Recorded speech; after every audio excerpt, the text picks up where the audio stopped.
നമസ്കാരം. +2 കെമിസ്ട്രി ക്ലാസ്സിലേക്ക് സ്വാഗതം. കോർഡിനേഷൻ കോമ്പൗണ്ട്സിലെ വാലൻസ് ബോണ്ട് തിയറി എന്ന ടോപ്പിക്കാണ് ഇന്ന് നമ്മൾ ഡിസ്കസ് ചെയ്യാൻ പോകുന്നത്. ഓക്കെ, നമ്മൾ ഈ ചാപ്റ്റർ പഠിച്ചു തുടങ്ങിയപ്പോൾ വെർണേഴ്സ് തിയറി ഓഫ് കോർഡിനേഷൻ കോമ്പൗണ്ട്സ് എന്ന ഒരു തിയറി പഠിച്ചിരുന്നു. ആ തിയറിയിൽ അതിനെക്കുറിച്ചുള്ള ഒരു ഐഡിയ, ജനറൽ ഐഡിയ, അല്ലെങ്കിൽ കോർഡിനേഷൻ കോമ്പൗണ്ട്സിൻ്റെ ഒരു ഇൻട്രൊഡക്ഷനാണ് വെർണേഴ്സ് തിയറിയിൽ പറഞ്ഞിരുന്നത്. അപ്പോൾ അതിനെ അപേക്ഷിച്ച് ബാലൻസ് ബോണ്ട് തിയറിയിൽ ഈ കോർഡിനേഷൻ കോമ്പൗണ്ട്സിൻ്റെ സ്ട്രക്ചറിനെ പറ്റിയും മാഗ്നറ്റിക് ബിഹേവിയറിനെ പറ്റിയും ജോമെട്രിയെ പറ്റിയൊക്കെ ഡീറ്റെയിൽ ആയിട്ട് പറയുന്നുണ്ട്. Okay, valence bond theory of VBT.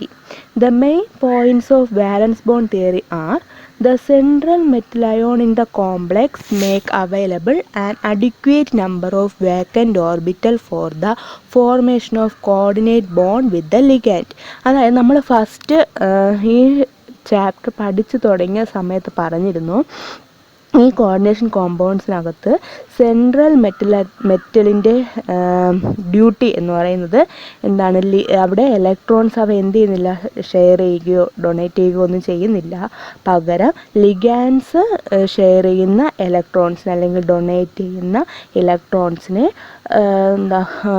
വയ്ക്കാനുള്ള ഒരു സ്പേസ് അറേഞ്ച് ചെയ്ത് കൊടുക്കുകയാണ് സെൻട്രൽ മെറ്റൽ ആറ്റത്തിൻ്റെ ഡ്യൂട്ടി എന്ന് നമ്മൾ ഫസ്റ്റ് പറഞ്ഞിരുന്നു.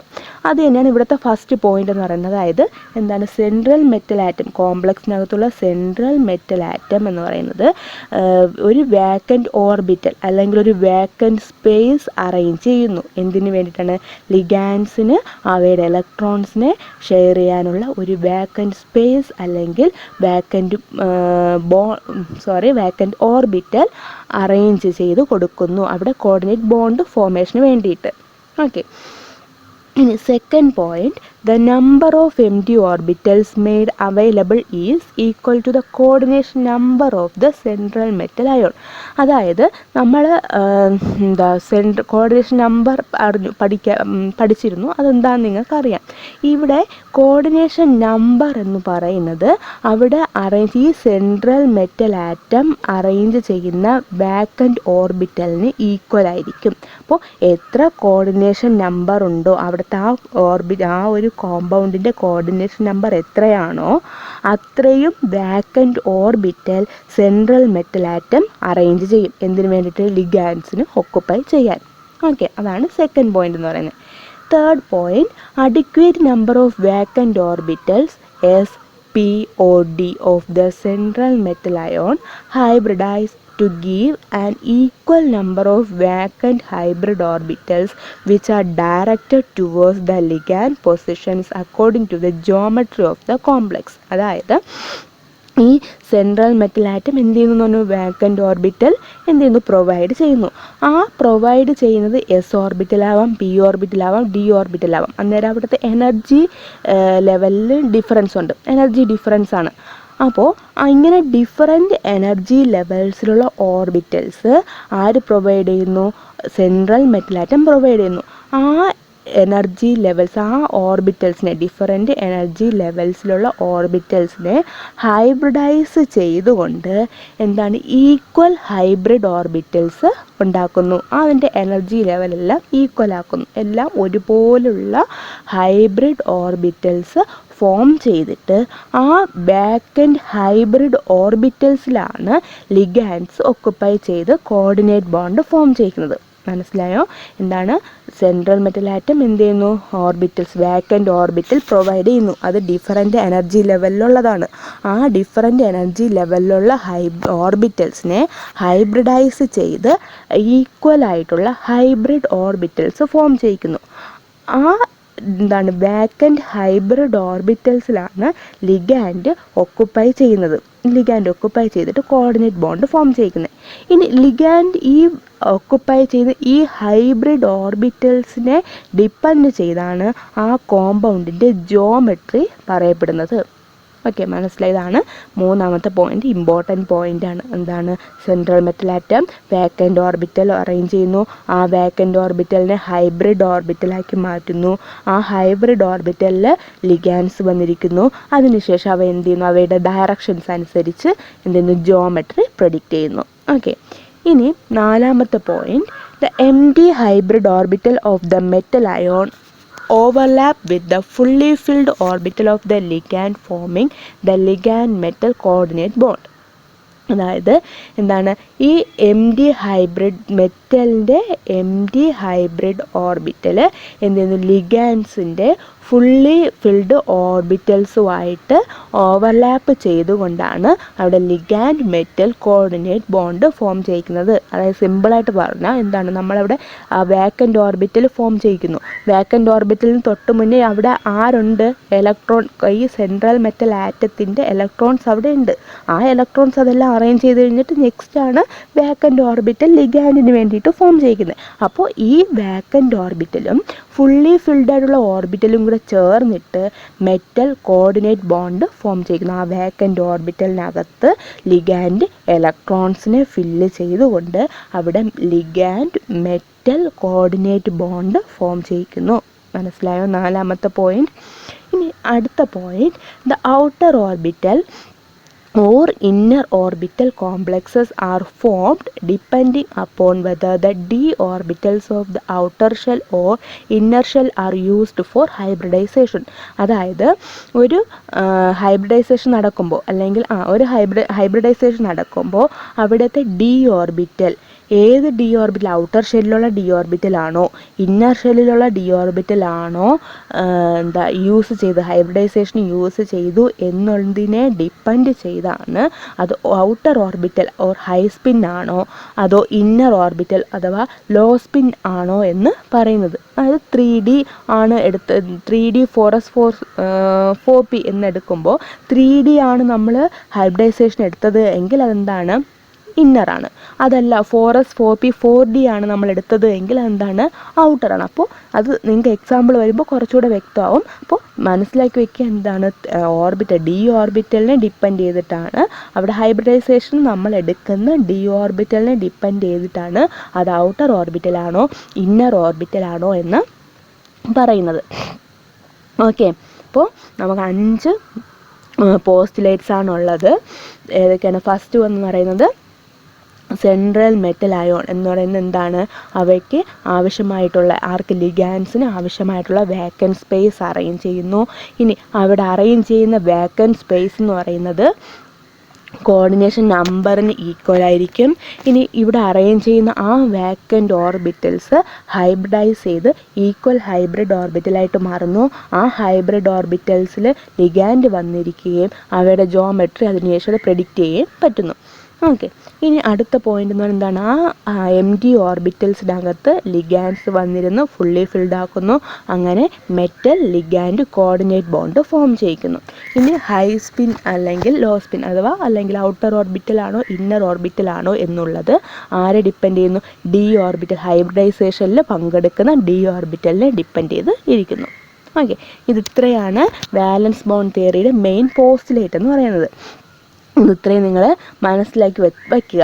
ഓക്കെ, നമ്മൾ എപ്പോഴും എക്സാമിന് ചോദിക്കുന്ന എക്സാമ്പിൾസ് വഴിയാണ് എക്സാമിന് കൂടുതൽ ചോദിക്കുന്നത്. അപ്പോൾ ഇത്ര പോയിൻറ്റ്സ് അത്രയും നിങ്ങൾ മനസ്സിലാക്കി വയ്ക്കുക. ഇനി എക്സാമ്പിൾസ് എഴുതുന്നതിന് മുന്നേ നമുക്ക് കുറച്ച് കാര്യങ്ങൾ പഠിച്ചു വയ്ക്കാനുണ്ട്. ഇവിടെ കോർഡിനേഷൻ നമ്പർ, ആ ഒരു ടേബിളിനകത്ത് നിങ്ങൾക്ക് coordination number, type of hybridisation, geometry of complex കാണാം. അതായത് കോർഡിനേഷൻ നമ്പർ 4 എങ്കിൽ അവിടെ ഉണ്ടാകുന്ന ഹൈബ്രിഡൈസേഷൻ sp3 ആവാം അല്ലെങ്കിൽ dsp2 ആവാം. അതായത് നേരത്തെ പറഞ്ഞിരുന്നു കോർഡിനേഷൻ നമ്പറിനെ ഡിപ്പെൻഡ് ചെയ്യുന്നു അവിടെ ഫോം ചെയ്യുന്ന വേക്കൻ്റ് ഓർബിറ്റൽ, എത്ര വേക്കൻ്റ് ഓർബിറ്റൽ ഫോം ചെയ്യുന്നു എന്നുള്ളത് കോർഡിനേഷൻ നമ്പറിനെ ഡിപ്പെൻഡ് ചെയ്യുന്നു എന്ന് പറഞ്ഞാൽ ആ വേക്കൻ്റ് ഓർബിറ്റലാണ് ഹൈബ്രിഡ് ഓർബിറ്റലായിട്ട് മാറുന്നത്, ഹൈബ്രിഡൈസേഷൻ നടക്കുന്നത്. അപ്പോൾ കോർഡിനേഷൻ നമ്പർ 4 എങ്കിൽ അവിടെ ഉണ്ടാകുന്ന ഹൈബ്രിഡൈസേഷൻ 2 തരത്തിലുള്ള ഹൈബ്രിഡൈസേഷൻ ഉണ്ടാകാം. sp3 ഹൈബ്രിഡൈസേഷനും ഉണ്ടാകാം, dsp2 ഹൈബ്രിഡൈസേഷനും ഉണ്ടാകാം. ഇനി sp3 ഹൈബ്രിഡൈസേഷനാണ് ഉണ്ടാകുന്നത് എങ്കിൽ അവിടുത്തെ ജിയോമെട്രി എന്ന് പറയുന്നത് ടെട്രാഹീഡ്രൽ ആയിരിക്കും. sp3 ആണെങ്കിൽ ടെട്രാഹീഡ്രൽ. ഇനി dsp2 ആണ് എങ്കിൽ അതെന്തായിരിക്കും, സ്ക്വയർ പ്ലാനാർ ആയിരിക്കും. ഇനി കോർഡിനേഷൻ നമ്പർ 5 ആണ് എങ്കിൽ അവിടുത്തെ ഹൈബ്രിഡൈസേഷൻ sp3d ആയിരിക്കും. അവിടെ ജോമെട്രി എന്ന് പറയുന്നത് ട്രയാഗണൽ ബൈ പിരമിഡൽ ആയിരിക്കും. കോർഡിനേഷൻ നമ്പർ 6 ആണെങ്കിൽ അവിടെ 2 ഹൈബ്രിഡൈസേഷൻ വരാം, sp3d2, d2 sp3 2 വരാം. അവിടുത്തെ ഷേപ്പ് എന്ന് പറയുന്നത് എന്തായിരിക്കും, ഒക്ടാഹീഡ്രൽ. രണ്ടിനും സെയിം തന്നെയാണ്, ഒക്ടാഹീഡ്രൽ സ്ട്രക്ചർ ആയിരിക്കും. ഓക്കെ. അപ്പോൾ ഇത്രയും നിങ്ങൾ പഠിച്ചു വയ്ക്കുക. ഏതൊക്കെ ടൈപ്പ് വരും. കോർഡിനേഷൻ നമ്പർ 4 ആണെങ്കിൽ SP3 DSP2 വരാം. ഇനി 5 ആണെങ്കിൽ SP3D മാത്രമായിരിക്കും. 6 ആണെങ്കിൽ 2 വരാം, SP3D2 വരാം, D2 SP3 വരാം. അത്രയും നിങ്ങൾ പഠിച്ചു വയ്ക്കുക. ഓക്കെ. അതുപോലെ ജോമെട്രിയും പഠിച്ചു വയ്ക്കുക. ഇനി നമ്മൾ നോക്കേണ്ടത് ലിഗാൻസിൻ്റെ കാര്യമാണ്. ഇവിടെ ഈ വാലൻസ് ബോണ്ട് തിയറി പറയാൻ വേണ്ടിയിട്ട് ലിഗാൻസിനെ 2 രീതിയിൽ ക്ലാസിഫൈ ചെയ്തിട്ടുണ്ട്. Strong field ligands and weak field ligand. Strong field ligand എന്ന് പറയുന്നത് എന്താണ്? മാക്സിമം പെയറിങ് ഓഫ് ഇലക്ട്രോൺസ്, അതായത് ഇലക്ട്രോൺസ് പെയർ ചെയ്തായിരിക്കും കാണപ്പെടുന്നത്. അവിടുത്തെ ലിഗാൻഡ് സ്ട്രോങ് ഫീൽഡ് ലിഗാൻഡ് ആണെങ്കിൽ അവിടെ ഇലക്ട്രോൺസ് നമ്മൾ എഴുതുമ്പോൾ പെയർ ചെയ്ത് വേണം എഴുതാൻ. സ്ട്രോങ് ഫീൽഡ് ലിഗാൻഡ് ആണെങ്കിൽ ഇലക്ട്രോൺ പെയറിങ് നടക്കും. ഇലക്ട്രോൺ പെയറിങ് വഴിയായിരിക്കും ഇവിടെ എന്ത് ചെയ്യുന്നത്? ഇലക്ട്രോൺസ് ഫില്ല് ചെയ്യുന്നത്. പെയറിങ്ങിലൂടെ ആയിരിക്കും ഇലക്ട്രോൺസ് ഫില്ല് ചെയ്യുന്നത്. ഇനി വീക്ക് ഫീൽഡ് ലിഗാൻഡ് ആണ് എങ്കിൽ which do not cause electron pairing, അവിടെ എന്ത് നടക്കില്ല? ഇലക്ട്രോൺ പെയറിങ് ആയിരിക്കില്ല. ഹൺസ് റൂളൊക്കെ നിങ്ങൾ പഠിച്ചിട്ടുണ്ട്. അപ്പോൾ ഹൺസ് റൂൾ വെച്ചിട്ട് സാധാരണ ഇപ്പോൾ 5 ഉണ്ടെങ്കിൽ 1 2 3 4 5 5ലും ഫില്ല് ചെയ്ത ശേഷമേ വീണ്ടും അടുത്ത ഇലക്ട്രോൺസ് ഉണ്ടെങ്കിൽ ആദ്യം തൊട്ട് ഫില്ല് ചെയ്യുള്ളൂ. ഇനി സ്ട്രോങ് ഫീൽഡാണെങ്കിൽ അങ്ങനെ നോക്കില്ല. ആദ്യമേ 1 2 എന്ന് പറഞ്ഞ് പെയർ ചെയ്തായിരിക്കും പോകുന്നത്. ഓക്കെ. ഇനി എക്സാമ്പിൾസ് നിങ്ങൾക്ക് ഇത്രയും ലിഗാൻസ് ആണ് നിങ്ങൾക്ക് പൊതുവേ ചോദിക്കുന്നത്.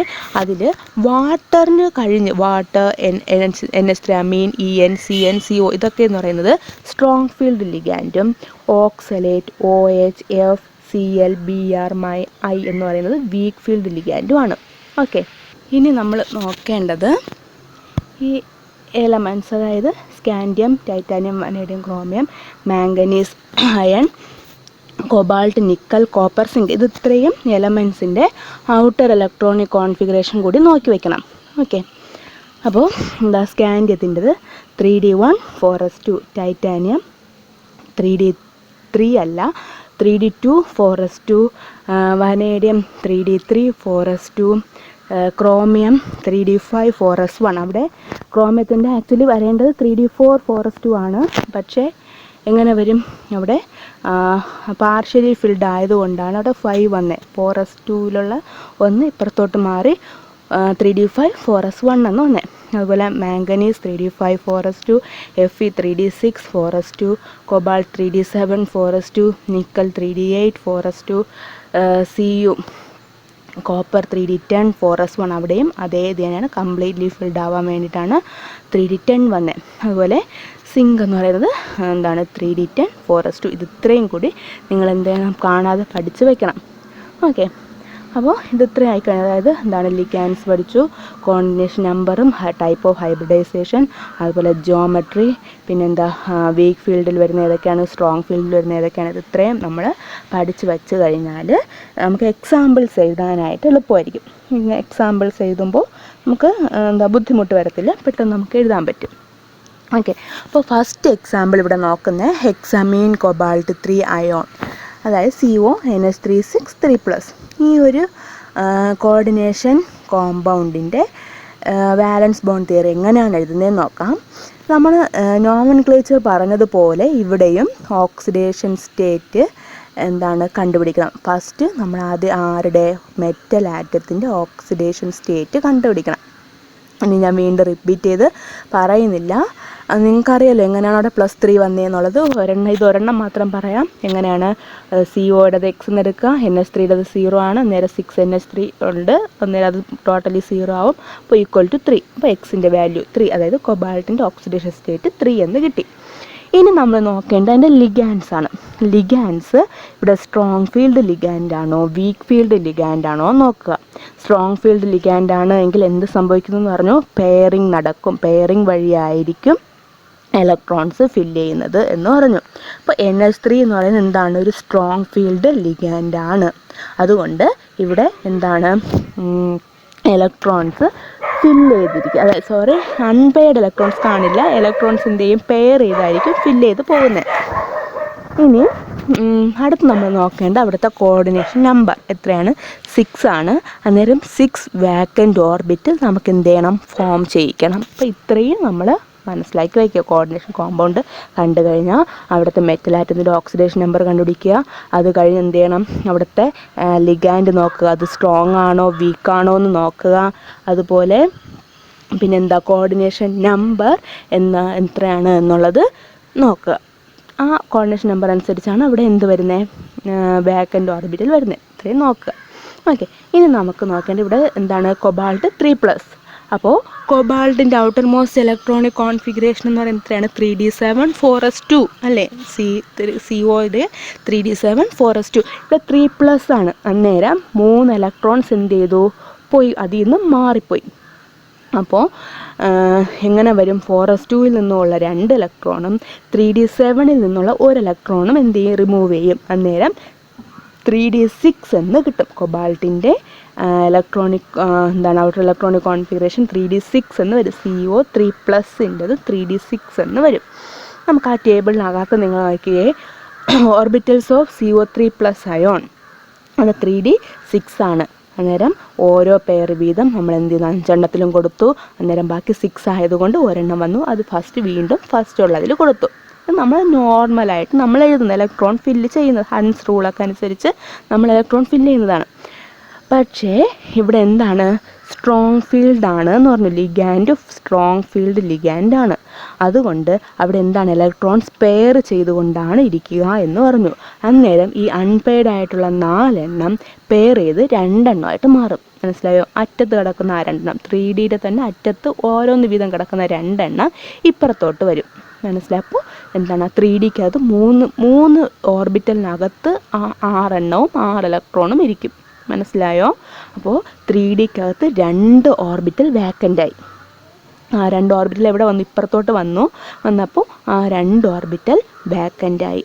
അതുപോലെ 4sലുള്ള 1 ഓർബിറ്റലും 4pയിലുള്ള 3 ഓർബിറ്റലും കൂടെ ചേരുമ്പോൾ നമുക്ക് എത്ര എണ്ണം വേണം, 6 ഓർബിറ്റൽ, വാക്കൻ്റ് ഓർബിറ്റൽ 6 എണ്ണം വേണം. അപ്പോൾ 3Dയിലുള്ള 2, 4sലുള്ള 1, അപ്പോൾ 3 ഇനി 3 എണ്ണം വേണം. അതെവിടെ നിന്ന് എടുക്കും, 4pയിലുള്ള 3 ഓർബിറ്റൽ. ഇത് ഇത്രയും കൂടെ ചേർക്കുമ്പോൾ 6 ഓർബിറ്റൽ കിട്ടും. അപ്പോൾ 6 അവിടുത്തെ ഹൈബ്രിഡ് ഓർബിറ്റൽ എന്ന് പറയുന്നത് എന്തായിരിക്കും, D2sp3. ഇതാണ് അവിടുത്തെ ഹൈബ്രിഡ് ഓർബിറ്റൽ എന്ന് പറയുന്നത്. മനസ്സിലായോ? അപ്പോൾ അവിടെ ഫോം ചെയ്ത ഹൈബ്രിഡ് ഓർബിറ്റൽ എന്ന് പറയുന്നത് D2sp3. ഓക്കെ, D2sp3 ആണ് അവിടുത്തെ ഹൈബ്രിഡ് ഓർബിറ്റൽ. ഓക്കെ, ഇത്രയും നിങ്ങൾ മനസ്സിലാക്കി വയ്ക്കുക. ഇത്രയേ ഉള്ളൂ. നിങ്ങൾക്ക് ഈ D2sp3 ഹൈബ്രിഡ് ഓർബിറ്റലിനകത്താണ് ആര് വന്ന് NH3 അവയുടെ ഇലക്ട്രോൺസിനെ ഡൊണേറ്റ് ചെയ്യുന്നത്. അതാണ് താഴെ ആ ടേബിളിനകത്ത് 3ാമത് കിടക്കുന്നത്. മനസ്സിലായോ? ഫസ്റ്റ് കിടക്കുന്ന 3 എണ്ണം എന്ന് പറയുന്നത് കൊബാൾട്ടിൻ്റെതാണ്. ആ ഹൈബ്രിഡ് ഓർബിറ്റലിനകത്ത് എന്താണ് 6 പെയർ വന്നേക്കുന്നത് ആരുടേതാണ്, NH3 മോളിക്യൂൾ ഡൊണേറ്റ് ചെയ്ത ഇലക്ട്രോൺസ് ആണ്. അപ്പോൾ ഇത് ചേർന്നിട്ടാണ് എന്ത് വരുന്നേക്കുന്ന, കോർഡിനേറ്റ് ബോണ്ട് ഫോം ചെയ്തത്. ഓക്കെ, ഇനി നിങ്ങൾ ഇവിടെ പോയിന്റ് നോക്കിയോ, 2 3D 1 4s and 3 4p orbital hybridized to give 6 vacant D2sp3 hybrid orbitals which accept electron pairs from 6 NH3 to form hexamine cobalt 3 ion. Okay, അതായത് എന്താണ്, 2 3D ഓർബിറ്റൽ, 1 4sഉം അതുപോലെ 3 4p ഓർബിറ്റലും കൂടെ ചേർന്നിട്ട് 6 D2sp3 ഹൈബ്രിഡ് ഓർബിറ്റൽ ഫോം ചെയ്യുന്നു. അവ എന്ത് ചെയ്യുന്നു, NH3യിലുള്ള 6 electron പെയേഴ്സിനെ accept ചെയ്തുകൊണ്ട് എന്ത് ചെയ്യുന്നു, ഹെക്സമീൻ കൊബാൾട്ട് 3 അയോൺ എന്ന ഒരു കോമ്പൗണ്ട് ഫോം ചെയ്യിക്കുന്നു. ഓക്കെ, ഇനി നമ്മൾ നോക്കേണ്ട ഈ ഫോർമേഷൻ്റെ ഫലമായിട്ട് നമുക്ക് കിട്ടിയ കോമ്പൗണ്ടിൻ്റെ കുറേ പ്രോപ്പർട്ടീസാണ്. First one diamagnetic. ഇവിടെ നോക്കിയാൽ ഇലക്ട്രോൺ എല്ലാം പെയർഡ് അല്ലേ, അൺപെയർഡായിട്ട് ഇരുന്നതിനെ പെയർഡായി. കാരണം എന്താണ്, സ്ട്രോങ് ഫീൽഡ് ലിഗാൻഡ് ആയതുകൊണ്ട് അത് പെയർഡായി. അപ്പോൾ അൺപെയർഡ് ഇലക്ട്രോൺസ് ഒന്നും അവിടെ ഇല്ല. അതുകൊണ്ട് അതെന്താണ്, ഡയാമാഗ്നറ്റിക് ആണ്. അൺപെയർഡ് ഇലക്ട്രോൺ ഇല്ലാത്തത് കൊണ്ട് അതെന്താണ്, ഡയാമാഗ്നറ്റിക് ആണ്. പിന്നെ ലോ സ്പിൻ എന്താണ്, ഡയാമാഗ്നറ്റിക് ആയതുകൊണ്ട് അതെന്തായിരിക്കും, ലോ സ്പിൻ ആയിരിക്കും. ഇനി ഇന്നർ സ്പിൻ, അതായത് ഇവിടെ D2sp3 ആണ്, അതായത് 3Dയിലുള്ള 2 D2ഉം അത് കഴിഞ്ഞ് 4sഉം 4p. അപ്പം D എന്ന് പറയുന്നത് ഇന്നറിലാണ്, അകത്താണ്. അതുകൊണ്ടാണ് അത് ഇന്നർ സ്പിന്നായി മാറിയത്. ഓക്കെ, അത് തന്നെയാണ് ഇന്നർ കോംപ്ലക്സ് എന്ന് പറയുന്നത്. അത് തന്നെയാണ് D എന്ന് പറയുന്നത് എന്താണ്, അകത്താണ്. ഫസ്റ്റ് 3D ആണ്, അത് കഴിഞ്ഞ് 4s 4p. അപ്പോൾ D പുറത്തല്ല, D അകത്താണ്. ആദ്യമാണ് D പറയുന്നത്. അപ്പോൾ അതുകൊണ്ടാണ് അത് ഇന്നർ കോംപ്ലക്സ് ആയത്. ഇനി D2sp3യുടെ ഷേപ്പ് എന്ന് പറയുന്നത് എന്തായിരിക്കും, ഒക്ടാഹീഡ്രൽ ഷേപ്പാണ്. ഇത് ഇത്രയാണ് നിങ്ങൾക്ക് എന്താണ് വാലൻസ് ബോണ്ട് തിയറി അനുസരിച്ച് ഹെക്സമിൻ കൊബാൾട്ട് 3 അയോണിൻ്റെ സ്ട്രക്ചർ പ്രെഡിക്റ്റ് ചെയ്യാൻ പറഞ്ഞാൽ എഴുതേണ്ടത്. വാലൻസ് ബോണ്ട് തിയറി അനുസരിച്ച് എഴുതാൻ പറഞ്ഞാൽ ഇത് ഇത്രയാണ് നിങ്ങൾ എഴുതേണ്ടത്. ഈ പിക്ചറൊക്കെ വരച്ച് വയ്ക്കുക, അതൊക്കെ നിർബന്ധമാണ്. അതൊക്കെ അത് മാത്രം ഉണ്ടെങ്കിലും നിങ്ങൾക്ക് എന്താണ് പകുതിയിൽ കൂടുതൽ മാർക്കോടെ വീഴും. ഓക്കെ, പകുതി കൂടുതലല്ല, ഏറെക്കുറെയൊക്കെ വീഴും. പിന്നെ ഡയാമാഗ്നറ്റിക് അത് നോക്കി നിങ്ങൾ എഴുതുന്നതല്ലേ, ഡയാമാഗ്നറ്റിക് ആണോ, ലോ സ്പിന്നാണോ, ഇന്നർ സ്പിന്നാണോ, അതിൻ്റെ ഷേപ്പ് എന്താണെന്നൊക്കെ അത് നോക്കി എഴുതുന്നതാണ്. ഓക്കെ, അപ്പോൾ ആ വരയ്ക്കുന്നതൊക്കെ ഇമ്പോർട്ടൻ്റ് ആയിട്ട് നോക്കി വയ്ക്കുക, എങ്ങനെയാണെന്നുള്ളതൊക്കെ നോക്കി വയ്ക്കുക. മനസ്സിലായോ? ഇനി നമുക്ക് അടുത്ത് വേറൊരു എക്സാമ്പിൾ നോക്കാം. Hexafluorido cobalt 3 ion COF6 3-. Okay, ഇവിടുത്തെ കൊബാൾട്ടിൻ്റെ ഓക്സിഡേഷൻ സ്റ്റേറ്റ് നമ്മൾ കണ്ടുപിടിക്കണം. അവിടെയും ഓക്സിഡേഷൻ സ്റ്റേറ്റ് എന്ന് പറയുന്നത് +3 ആണ്. ഓക്കെ, ഇനി അപ്പോൾ നമുക്ക് നേരത്തെ ഉള്ളതുപോലെ തന്നെ വരും, 3D6 എന്ന് വരും. ഇനി ഫ്ലൂറിൻ എന്ന് പറയുന്ന ലിഗാൻഡ് ഒരു വീക്ക് ഫീൽഡ് ലിഗാൻഡാണ്. അതുകൊണ്ട് അവിടെ എന്ത് നടക്കില്ല, പെയറിങ് നടക്കില്ല. അൺപെയർഡ് എങ്ങനെയാണോ ഉള്ളത് അതുപോലെ തന്നെ അങ്ങ് എഴുതിയാൽ മതി. പെയറിങ്ങിൻ്റെ ആവശ്യമില്ല, പെയർഡായിട്ട് എഴുതേണ്ട നമുക്ക് ആവശ്യം വരുന്നില്ല. അതുപോലെ എന്താണ് നമുക്കിവിടെ നോക്കാം. ഓർബിറ്റൽസ് ഓഫ് CO3+ നേരത്തെ എഴുതിയ പോലെ തന്നെയാണ് 5 ഫില്ല് ചെയ്തു, ബാക്കി ഒന്നുകൂടെ വന്നു, അത് ഫസ്റ്റ് എണ്ണയിൽ കൊടുത്തു. ഇവിടെ നമ്മൾ എന്താണ് വീക്ക് ഫീൽഡ് ആയതുകൊണ്ട് പിന്നെ വീണ്ടും നമുക്കത് പെയർ ചെയ്യിക്കേണ്ട ആവശ്യമില്ല, ഇത് അതുപോലെ എഴുതിയാൽ മതി. ഇനി നമുക്ക് വേണ്ടത് എന്താണ്, 6 വേക്കൻ്റ് ഓർബിറ്റൽ വേണം. 3D ഫുൾ ആണ്. അപ്പോൾ ഇനി അതിൽ നമുക്ക് വേക്കൻ്റ് ഓർബിറ്റൽ എടുക്കാനില്ല. അപ്പോൾ നമ്മൾ എന്ത് ചെയ്യുക, അടുത്ത് 4s എടുക്കുക. 4s-ലുള്ള 1, 4p-ലുള്ള 3, അപ്പം 4ആയി. വീണ്ടും നമുക്ക് എത്ര എണ്ണം വേണം, 2 എണ്ണം കൂടെ വേണം. അപ്പോൾ 4Dയിൽ 5 എണ്ണം ഉണ്ട്, അതിൽ നിന്ന് 2 കൂടെ എടുക്കുക. അന്നേരം എങ്ങനെ വരും, sp3d2. അവിടെ ആ ബോക്സിനകത്ത് D3 എന്നാണ് എഴുതിയേക്കുന്നത്, D3 അല്ല D2 ആണ്. ഓക്കെ, അപ്പോൾ sp3d2 ഹൈബ്രിഡ് ഓർബിറ്റൽ ഫോം ചെയ്യിച്ചു. ആ sp3d2 ഹൈബ്രിഡ് ഓർബിറ്റലിനകത്താണ് ഫ്ലോറിൻ എന്ത് ചെയ്യുന്നത്, അവയുടെ ഇലക്ട്രോൺസിനെ ഷെയർ ചെയ്യുന്നത്. ഓക്കെ, മനസ്സിലായോ? എളുപ്പമായിട്ട് നിങ്ങൾക്ക് എഴുതാൻ പറ്റും. അതിൽ എന്താണ് വന്നേക്കുന്ന ലിഗാൻഡ് സ്ട്രോങ് ആണോ വീക്ക് ആണോ നോക്കുക. സ്ട്രോങ് ആണെങ്കിൽ പെയർ ചെയ്ത് എഴുതുക, വീക്ക് ആണെങ്കിൽ പെയർ ചെയ്യേണ്ട ആവശ്യമില്ല, അതുപോലെ എഴുതുക. ബാക്കി കോർഡിനേഷൻ നമ്പർ എത്രയാണെന്ന് നോക്കുക, അത്രയും വേക്കൻ്റ് ഓർബിറ്റൽ വരച്ചു കൊടുക്കുക. അതിൽ നിന്നും എന്താണ് നമുക്ക് ആവശ്യമുള്ള ഹൈബ്രിഡൈസേഷൻ എഴുതുക. ഓക്കെ, 4s-ലുള്ള 1 ഇലക്ട്രോൺ, 1 ഓർബിറ്റൽ, 4p-ന്നുള്ള 3 എണ്ണം, 4Dയിൽ നിന്ന് 2 എണ്ണം, അങ്ങനെ sp3d2 ഹൈബ്രിഡ് ഓർബിറ്റൽ ഫോം ചെയ്യിച്ചു. ഓക്കെ, ഇനി ആ പോയിന്റ് നോക്കൂ. Therefore 1 4s, 3 4p and 2 4d orbital hybridized to give 6 vacant sp3d2 hybrid orbital which accept electron pairs from 6f- to form COF6 3-. Okay, ഈ ഒരു എന്താണ് ഫോം, അതായത് hexafluorido cobalt 3 ion form ചെയ്യിക്കാൻ വേണ്ടിയിട്ട് എന്ത് ചെയ്തു, 6 vacant sp3d2 hybrid orbital form ചെയ്യിച്ചത് എങ്ങനെ എന്നാണ് പറയുന്നത്. എന്താണ് 4s-ലുള്ള 1, 4p-ലുള്ള 3, 4Dയിൽ നിന്ന് 2. ഓക്കെ, ഇനി നോക്കേണ്ടത് അടുത്തെന്താണ്, അത് ഡയാണോ പേരയാണോ. നമുക്കറിയാം ഇവിടെ എന്തുണ്ട്, അൺപെയർഡ് ഇലക്ട്രോൺ ഉണ്ട് അല്ലേ, അതുകൊണ്ട് അതെന്താണ്, പാരാമാഗ്നറ്റിക് ആണ്. അൺപെയർഡ് ഇലക്ട്രോൺ ഉള്ളത് കൊണ്ട് അത് പാരാമാഗ്നറ്റിക് ആണ്. ഇനി അതെന്താണ്, ഹൈ സ്പിന്നാണ്. അൺപെയർഡ് ഇലക്ട്രോൺസ് ഉള്ളത് കൊണ്ട് അതെന്താണ്, ഹൈ സ്പിൻ കോംപ്ലക്സ് ആണ്. ഇനി ഔട്ടർ ഓർബിറ്റലാണ്, അതായത് എന്താണ് ഇവിടുത്തെ D ഓർബിറ്റൽ അവസാനമാണ് വന്നേക്കുന്നത് അല്ലേ, 4s, അത് കഴിഞ്ഞ് 4p, അത് കഴിഞ്ഞിട്ടാണ് 4D എന്നുള്ള 2 എണ്ണം എടുത്തേക്കുന്നത്. അതുകൊണ്ട് 4D ഓർബിറ്റൽ പുറത്തു നിന്നുള്ളത് കൊണ്ട് അതെന്താണ്, ഒരു ഔട്ടർ ഓർബിറ്റലാണ്. അതുപോലെ അതിൻ്റെ ഷേപ്പ് എന്ന് പറയുന്നത് ഒക്ടാഹീഡ്രൽ ഷേപ്പാണ്. ഓക്കെ, sp3d2 എന്ന ഹൈബ്രിഡ് ഓർബിറ്റലിൻ്റെ ഹൈബ്രിഡൈസേഷൻ വരുമ്പോൾ അവിടുത്തെ ഷേപ്പ് എന്ന് പറയുന്നത് ഒക്ടാഹീഡ്രൽ ഷേപ്പാണ്. ഓക്കെ, ഇനി നെക്സ്റ്റ് എക്സാമ്പിൾ ടെട്രാസയനോ നിക്കലേറ്റ് 2 അയോൺ.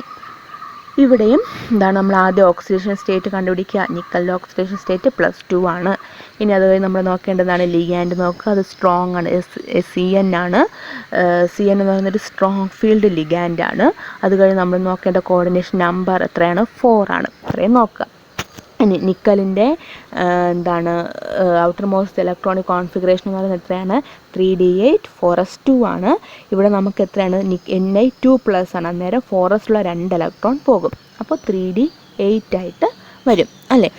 നമ്മൾ എഴുതുക എന്താണ് ഓർബിറ്റൽസ് ഓഫ് Ni2+ അയോൺ 3Dയിൽ വരുമ്പോൾ എന്താണ് ഓരോ ഇലക്ട്രോൺസ് ആയിട്ട് ഷെയർ ചെയ്തു. പിന്നെ വീണ്ടും എന്ത് ചെയ്തു 3 ബാലൻസ് വന്നതിൽ ഫസ്റ്റ് സെക്കൻഡ് തേർഡ് അങ്ങനെ കൊടുത്ത് 8 ഇലക്ട്രോൺസിനെ അറേഞ്ച് ചെയ്തു. ഇനി ഓരോ എന്താണ് ഇതൊരു സ്ട്രോങ് ഫീൽഡ് ലിഗാൻഡ് ആയതുകൊണ്ട് 2 അൺപെയർഡായിട്ട് കിടക്കുന്നതിന് എന്ത് ചെയ്യുന്നു പെയർ ആക്കുന്നു. ഓക്കെ, അപ്പോൾ അവിടെ 3Dയിൽ ഒരു ഇലക്ട്രോൺ വാക്കൻ്റ് ആയിട്ട് വന്നു ഇല്ലേ. 3Dയിൽ ഒരു ഇലക്ട്രോൺ എന്ത് ചെയ്തു വാക്കൻ്റ് ഇലക്ട്രോൺ വന്നു. അപ്പോൾ 3Dയിലുള്ള ഒരു ഇലക്ട്രോണും 4sലുള്ള ഒരു 3Dയിലുള്ള ഒരു വാക്കൻ്റ് ഓർബിറ്റലും 4sലുള്ള ഒരു ഓർബിറ്റലും 4pയിൽ നിന്ന് 2 ഓർബിറ്റൽ, മൊത്തം നമുക്ക് 4 മതി. 3Dയിൽ നിന്നൊന്ന് 4sൽ നിന്നൊന്ന്, ഇനി വേണ്ടത് 2 എണ്ണമാണ്. അത് 2 എവിടെ നിന്ന് എടുത്തു 4pയിൽ നിന്ന് എടുത്തു. അപ്പോൾ 4 കിട്ടി. മനസ്സിലായോ? നമുക്ക് നമ്മളിപ്പോൾ എന്ത് ചെയ്യുവാണ് ഹൈബ്രിഡ് ഓർബിറ്റൽ ഫോം ചെയ്യുകയാണ്. 3Dയിൽ നിന്ന് 1, കാരണം അവിടെ ആ അൺപെയർഡായിട്ട് ഇരിക്കുന്നതിനെ പെയറാക്കി. അപ്പോൾ അവിടെ ഒരു ഓർബിറ്റൽ വാക്കൻ്റ്. ആ 3Dയിൽ നിന്നുള്ള 1, 4sൽ നിന്നുള്ള 1, 4pയിൽ നിന്നുള്ള 2. അന്നേരം അത് ചേർന്നിട്ട് എന്ത് ഫോം ചെയ്യുന്നു DsP2 ഹൈബ്രിഡ് ഓർബിറ്റൽ ഫോം ചെയ്തു. ഓക്കെ, മനസ്സിലായോ? ആ DsP2 ഹൈബ്രിഡ് ഓർബിറ്റലാണ് എന്ത് ചെയ്യുന്നത് സൈനോ ഗ്രൂപ്പ് എന്ത് ചെയ്യുന്ന ഇലക്ട്രോൺസിനെ ഷെയർ ചെയ്ത് ഈ ടെട്രാസൈനോ നിക്കലേറ്റ് അയോൺ എന്ന ഒരു കോമ്പൗണ്ട് ഫോം ചെയ്യുന്നത്. ഓക്കെ, ഇനി നമ്മൾ നോക്കേണ്ടത് ഡയാമാഗ്നറ്റിക് ആണോ പാരാമാഗ്നറ്റിക് ആണോ നോക്കുക. ഡയാമാഗ്നറ്റിക് ആണ്, കാരണം എന്താണ് അവിടെ അൺപെയർഡ് ഇലക്ട്രോൺസ് ഒന്നും ഇല്ല. അപ്പോൾ ഡയാമാഗ്നറ്റിക് ആണ്, അതുകൊണ്ട് അത് ലോ സ്പിന്നാണ്. ഇനി ഇന്നർ ഇലക്ട്രോൺ ഓർബിറ്റൽ കോംപ്ലക്സ് ആണ്, കാരണം എന്താണ് അവിടെ D ഫസ്റ്റാണ് കിടക്കുന്നത് അല്ലേ. 3D എന്നുള്ള ഒരു D ആണ്, അത് ആദ്യം എടുത്തു. അപ്പോൾ DsP2 ആയതുകൊണ്ട് അതെന്താണ് ഇന്നർ ഓർബിറ്റൽ കോംപ്ലക്സ് ആണ്. അതുപോലെ സ്ക്വയർ പ്ലാനാർ ജോമെട്രി ആണ്. ഓക്കെ, ഇത്രയാണ് നിങ്ങൾക്ക് പൊതുവേ എക്സാമിന് ചോദിക്കുന്ന എക്സാമ്പിൾസ് എന്ന് പറയുന്നത്. ഇത് ഇത്രയെങ്കിലും നിങ്ങൾ പഠിച്ചു വയ്ക്കുക. ഏത് തന്നാലും നിങ്ങൾക്ക് എഴുതാൻ പറ്റണം, എന്നാലും ഇത്രയും നിങ്ങൾ എന്ത് ചെയ്യുക പഠിച്ചു വയ്ക്കുക. ഈ 3 എക്സാമ്പിൾസും മസ്റ്റായിട്ട് പഠിച്ചു വയ്ക്കുക. ഓക്കെ, ഇനി നമ്മൾ നോക്കുന്നത് വാലൻസ് ബോണ്ട് തിയറിയുടെ ലിമിറ്റേഷൻസ് ആണ്. ഓക്കെ, ഈ വാലൻസ് ബോണ്ട് തിയറി എന്ന് പറയുന്നത് എന്താണ് അതിൻ്റെ സ്ട്രക്ചറൽ ഫോർമേഷനെ കുറിച്ചും സ്ട്രക്ചറിനെ കുറിച്ചും അതിൻ്റെ ഫോർമേഷൻ എങ്ങനെയാണെന്നുള്ളതിനെക്കുറിച്ചും മാഗ്നറ്റിക് ബിഹേവിയറിനെ കുറിച്ചൊക്കെ പറയുന്നുണ്ട്. എങ്കിലും അവിടെ എന്താണ് ഒത്തിരി ഡീമെറിറ്റ്സ് ഉണ്ട്, അല്ലെങ്കിൽ ഒത്തിരി പോരായ്മകൾ ഉണ്ട്. അത് ഏതൊക്കെയാണെന്ന് നോക്കാം. It does not give quantitative interpretation of magnetic data. അതെന്താണ് ഡയാമാഗ്നറ്റിക് ആണോ പാരാമാഗ്നറ്റിക് ആണോ എന്ന് പറയുന്നുണ്ട്, പക്ഷേ അത് എത്രത്തോളം ഡയാണ് അല്ലെങ്കിൽ എത്രത്തോളം പാരാമാഗ്നറ്റിക് ആണ് എന്ന് എന്ത് ചെയ്യുന്നില്ല പറയുന്നില്ല. ഇനി second point, it does not explain the colour exhibited by coordination compound. അതായത് കോർഡിനേഷൻ കോമ്പൗണ്ട് പൊതുവെ എന്ത് ചെയ്യും കളർ കോമ്പൗണ്ട്സ് ഫോം ചെയ്യും. ആ കളറിനെ പറ്റിയൊന്നും ഈ വാലൻസ് ബോണ്ട് തിയറിയിൽ പറഞ്ഞിട്ടില്ല.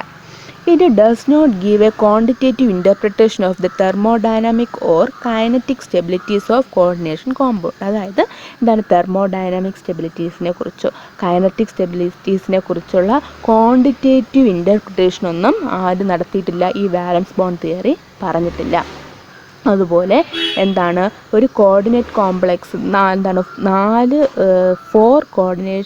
കോർഡിനേഷൻ നമ്പർ വരുന്ന കോംപ്ലക്സ് ടെട്രാഹീഡ്രൽ സ്ട്രക്ചറും കാണിക്കുന്നുണ്ട്, സ്ക്വയർ പ്ലാനാർ സ്ട്രക്ചറും കാണിക്കുന്നുണ്ട് അല്ലേ. കോർഡിനേഷൻ നമ്പർ 4 ആണെങ്കിൽ അവിടെ ടെട്രാഹീഡ്രലും വരും സ്ക്വയർ പ്ലാനാറും വരും. പക്ഷേ എന്തുകൊണ്ടത് ടെട്രാഹീഡ്രലായി അല്ലെങ്കിൽ ഇത് എന്തുകൊണ്ട് സ്ക്വയർ പ്ലാനാറായി എന്ന് ഒരു ഡിഫറൻസ് ചെയ്ത് അത് വ്യക്തമാക്കാനായിട്ട് ഈ തിയറിക്ക് പറ്റിയില്ല. It does not distinguish between weak and strong ligand. എന്ത് ചെയ്യുന്നില്ല വീക്ക് ഫീൽഡും സ്ട്രോങ് ഫീൽഡും പറയുന്നുണ്ട്. എന്താണ് ഓക്സലേറ്റ് വരെ വീക്കാണ്, വാട്ടർ തൊട്ട് അങ്ങോട്ട് സ്ട്രോങ് ആണെന്ന് പറയുന്നുണ്ട്. പക്ഷേ അതെന്തുകൊണ്ട് സ്ട്രോങ് ആയി അല്ലെങ്കിൽ അതെന്തുകൊണ്ട് വീക്ക് ഫീൽഡായി എന്ന് വ്യക്തമാക്കാൻ ഈ തിയറിക്ക് പറ്റിയില്ല. അപ്പോൾ ഇത് ഇത്രയുമാണ് വാലൻസ് ബോണ്ട് തിയറിയുടെ ലിമിറ്റേഷൻസ് എന്ന് പറയുന്നത്. ഓക്കെ, അപ്പോൾ വ്യക്തമായെന്ന് വിശ്വസിക്കുന്നു. അതിൻ്റെ പോസ്റ്റ്ലേറ്റ്സ് ഉണ്ട്, അത് നോക്കുക. എക്സാമ്പിൾസ് 3 പറഞ്ഞിരുന്നു, അതും നോക്കുക. അത് കഴിഞ്ഞ് ലിമിറ്റേഷൻസ് ഇതും നോക്കുക. എന്തെങ്കിലും ഡൗട്ട് ഉണ്ടെങ്കിൽ ചോദിക്കുക. Okay, thank you.